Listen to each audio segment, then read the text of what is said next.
about setting up an effective social media strategy. We're going to cover a little bit about what social media is, a little bit about what it isn't, put it into a bit of context, and then go into sort of some strategic steps that you can set in place to get you going and setting up a good social media strategy. So the first starting point, I guess, is no, that's not my boyfriend on the screen. I got this gentleman who's a radio DJ in the States to make me this really lovely picture in a site called Fiverr, which is Fiverr, and it's a really good tool to get stuff done, just little things like this. Obviously, don't use it to buy followers and buy fans, which you can do, but don't, because you don't know the quality of the people that you're getting. But in order to create a little bit of energy and enthusiasm around your business, around your brand, you can find quirky people like this to do fun things for you. So basically, let's define social media. I think it's really important to understand where social media fits in the business environment, where it fits in the business place. And out of all the marketing mix and all the things that you can do to promote your business, I would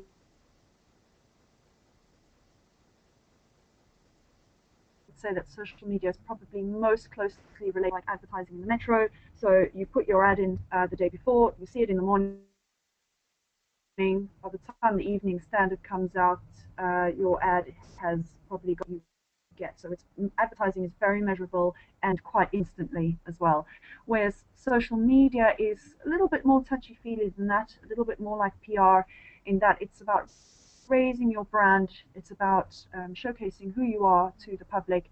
And as Chris Brogan says, it's a very good guy to look up, but as he says, it's about becoming, being, and improving. So it's improving customer service, being a brand that people can follow, and becoming people's friend. So from a brand perspective, obviously, not from a personal perspective. So PR is the positioning side of that, and social media takes as long as PR does. So a really good PR campaign will get you results almost instantly, as will social media, but most of the time social media is about raising your profile.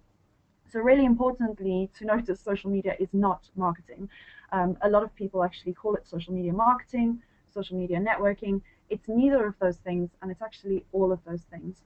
As I said, it's closely related to PR, but social media as a discipline stands on its own. So it fits alongside everything else that you do to promote your business. And little aspects of social media actually fit into everything else. Like social media takes as long as public relations, and it's about raising your profile, getting people to know who you are. Social media can fit into your advertising. So what I say to my clients is every time you have an ad going out, if that's providing you a return on investment, fantastic, but make sure you put links to the social media you have in the advert so that people know where else to find you, so that you can actually build a longer relationship with them. Because once that ad goes in the bin, people might never think of you again. But at least if you give them the option to follow you on Twitter or find you on Facebook, then you get a chance to get in touch with them a couple of times. Marketing, we all know the thing about getting in touch with someone 6 or 7 times before they make that buying decision. You can spend a lot of money on leaflets, a lot of money on advertising to keep getting in touch with people. Social media, you can do it pretty much for free. So as with marketing, it still takes about 6 or 7 times for people to buy from you to make that buying choice. Social media is a free, easy channel. Well, not free in terms of time, but free in terms of money. It's a channel that you can actually build up that relationship and get in touch with people those 7 times before they need to buy. Okay, so social media is a different approach, but it fits into the same business area as marketing and the rest of the marketing mix. So what is the social media approach? Really important to understand how it works. It's a two-way conversation. That's what makes it different to advertising and the rest. The rest of things like PR, advertising, the business decides what they're going to say, how they're going to say it, where they're going to say it. But with social media, the people decide what they're going to say, how they're going to say it, where they're going to say it. So it's up to you to be there, to build a community around the business, so that people feel like they're participating within the brand and actually helping you build the business and helping you promote the business rather than you promoting it at them. And that brings us to people being allowed to buy something rather than you having to try and sell them something, which is quite a big differentiation. So let's put it all together in a strategy. You can split it into 7 parts. The first part is about you, and that's about learning about the channels, and we will go through each of these in individuals. The next part is about engaging people. So first you need to understand what exactly you're doing. which we can obviously help you do through training or building the strategy with you, things like that. So it's about you understanding what actually works. Then it's about engaging people. So it's listening to them. Listening on social media basically just means following conversations. It doesn't mean listening as in literally auditorily. You've got engagement, then you've got the measurement of what you're actually listening to and how you're engaging with people. Then you've got some hardcore planning, so you need to set some objectives, define your activities, and then you've got your team side. So you can see it goes all the way from you to your team. And if you are the only person in your business, then you are the team, but you still need to have the capabilities if there's no one to pass it on to. So let's go into each section individually. From a learning perspective, the first thing you need to do is make sure that you use the platforms yourself. I always say to people, I don't have a trained background in social media. I didn't study marketing. I got stuck in and I learned how social media works. I spent a good couple of months immersing myself in the platforms, making all the mistakes, doing all the good stuff, learning what works, learning what doesn't work, and I actually just got stuck in and did it. The best way to learn social media is to actually do it. Social media changes far too frequently for you to take a course and then you feel like you're an expert. You need to just get stuck in and learn as you go and be adaptable to what happens.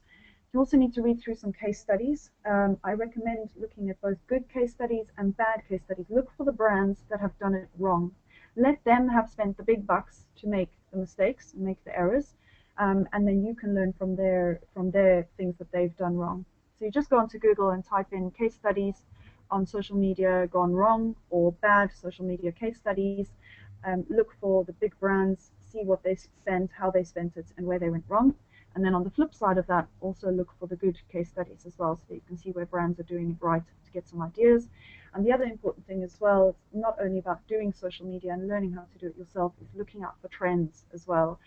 Facebook in itself is a trend because it keeps changing all the time. They keep adding stuff, taking away things, changing things. So just changes on Facebook are a trend. But it's really important to know what trends are coming. The next big thing, for example, is social business. So that's integrating social media through the whole business, not just from a technical perspective, but also from a mindset perspective. So it's helping people to understand what social media is all about. The next section is about engaging people. So when I say engaging people, I mean from a listening perspective as well. So you've got to understand what people are talking about before you try and jump in on their conversation. So all that you do is you go onto things like Twitter, Facebook, search for keywords. You can do that on LinkedIn as well. You search for things related to your brand, and then get a sense of what's being said, either about your product. If you have a product that's quite famous or well known, look at your industry as well. What are people saying about your industry? Is it negative? Is it positive? Do you need to fix what's wrong with the industry? Do you need to enhance what's right? And then look at other brands as well. So people that do what you do, but on a far higher level or context, so that you can see what they do right and also potentially what they do wrong. Find relevant communities and conversations around your brand or your industry. So joining groups on LinkedIn, finding people to follow on Twitter who tweet about what you do and how you do it, and then listen to what they say and look at what they say. And like I said earlier as well, look for influencers. So these are people who are doing what you do, but on a world stage, on a global stage, so that you can kind of see how they do what they do. And you're basically building a plan to mimic what they do really well and avoid what they do really badly. The next step is to actually then engage. So you've started to listen. Now it's about jumping in on the conversations and responding. But obviously when you respond to conversations or discussions, make sure that you are adding value and content, not just saying a 2 cents worth for no reason. Make sure as well that you connect with the influencers within that group to build a relationship with them. Once you've done all of that, so you've listened now, you've jumped in on conversations, the next step is to actually measure. So you need to understand what are your objectives around your return on involvement. So by being involved in social media, what objectives are you trying to achieve? It's also really important to define what success means to you and your business. Success is different for everyone. Everyone has a different perspective. Some people it's money, some people it's brand image, some people it's positioning. So you need to define for you what is success to you and your business so that you'll know what it looks like when you achieve it on social media. And then you're going to jump into looking for tools. So these are things that can help you automate the social media process, can help you find the people that you're looking for. And there's various tools out there. Some of them suit some people, some of them suit others. But it's about finding the right tools that help you measure your objectives. The next step is the planning phase. So this is where you kind of get down and dirty and get stuck in. Like I said, you need to define what success means for you, and you need to understand what your business objectives are for social media. Then the next thing you need to do is actually understand what your objectives are for the social media that you're going to be doing, not just for the business objectives, because your social media is going to be helping you achieve those, but you need to set some specific objectives around social media. So these are just some suggestions of things that you could measure, some things that you could set as objectives. I would say pick three. So it's either going to be sort of engagement, better customer service, and increasing leads, or brand reputation management, attracting new employees, and increasing conversion. You need to decide on three objectives because you need to know where you're going so that you know how to work backwards, so that you know exactly what you're measuring. It's setting goals in the future that you then work back and say, right, what do I need to do in order to get new clients or offer better customer service? Where is our customer service now, and how can we improve it? Where do we want it to be? And then you look at the tactics to put those in place on how you can achieve them. So really important to find which are the most three. Then you're going to define the activities around that. So once you've set the objectives, you're then going to look at these various activities, the things that you need to do. Which platforms on social media actually match the objectives that you're looking to achieve? So if it's better customer service, Twitter's quite good for that. If it's getting new leads, LinkedIn is quite good for that. And if it's establishing yourself as sort of a friendly brand, then something like Facebook is quite good for that. What resources are required? By resources required, I mean time, people, and finance. So it's looking at which of those is going to help you get to where you want. What is your time commitment? I would say that a minimum of 30 minutes a day can actually help you achieve your objectives. It obviously varies. It's return on involvement. The more time you put in, the quicker your results are going to come. As with anything in life, the more you exercise, the quicker you're going to lose weight. The more time you spend on social media, the quicker your objectives are going to be achieved. But really look at your time commitment. How much time do you have to spend? Set time aside to do that. Link it to your offline activities. When you go to a networking event, you get loads of business cards. You come home, don't put them in a box, don't throw them in a bin. Sit down, add those people on LinkedIn and start networking with them, connecting with them. Send them a personalized message that it was really lovely to meet you. Hope you enjoyed the event. And in the same way, make sure that all your social media details are actually on your own business cards as well, so that you can connect with people and they can connect with you after the event. The next thing that you need to do is the capabilities section.